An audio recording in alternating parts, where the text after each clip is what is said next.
आमच्या मामाने जरा जास्त मला भेटले आमच्या मामाकडे हे माझे मामा मला काही काळजी करू नको, तुझं लग्न मी जमवतो म्हणून नवरदेव सुद्धा मी सांगतो. नवरदेव आपल्याच मीडियामधला का नवीन वेळा तसं माझं लग्न मागच्या महिन्यात पण बोलतो पण घोटाळा काय झाला, आमच्या मामाने ब्राह्मण काका कर्नाटकचं बोलवलं. त्या कर्नाटकच्या ब्राह्मण काकाने त्यांच्या भाषेत मला लक्ष सुरू केली. औषध माझं नवरदेवच पळून गेलो. तिकडे येऊन लागला असं मला समजले. 4-5 हाका मारून पाहते नवरदेव आला तर ठीक, नाही याचा चेहरा डोळा बघून करतो. ऋतिक ए ऋतिक दिसतो बोल पाठवत ऋतिक चला नवरदेव असं मामा नवरदेवाला घेऊन लग्न मंडपामध्ये विचारले. नवरदेव असं मामा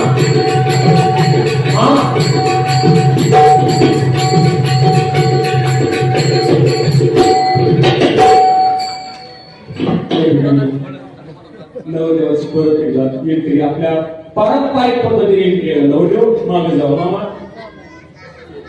सावकाश बसतो बस तिथूनच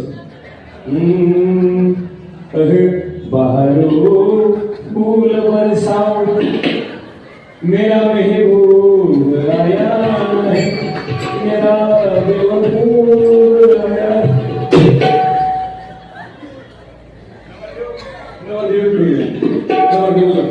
मामा इकडे मामा इकडे मामा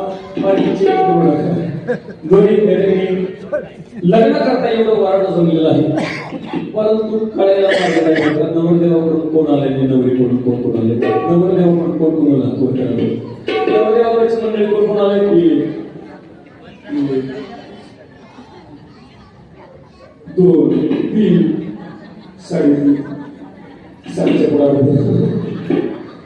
तुम्ही का पाकिस्तान मध्ये 4-5 माणसं विचारली नवरीकडचा मला हावर करा नवरीकडचे मला त्याला म्हणायचं लाडक्या बहिणी काही लाडक्या बहिणी 2-2 हातवर घेतली त्याला वाटतं जेवायला 2 ताटं भेटते काय पण असं काही नाही.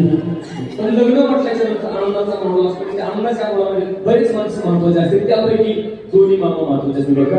म्हणजे वधू पक्षाचे मामा आणि नवरदेव पक्षाचे मामा बरं का. दोन्ही मामा हे माझे मामा मामा हे दिस इज माझे मामा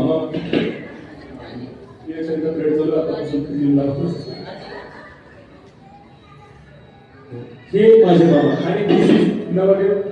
तुम्ही रिवर्स घ्यायचा मामा तुम्ही फर्स्ट टाका असं या पुढं नवरदेवाच्या मामा जास्त खुश आहे काय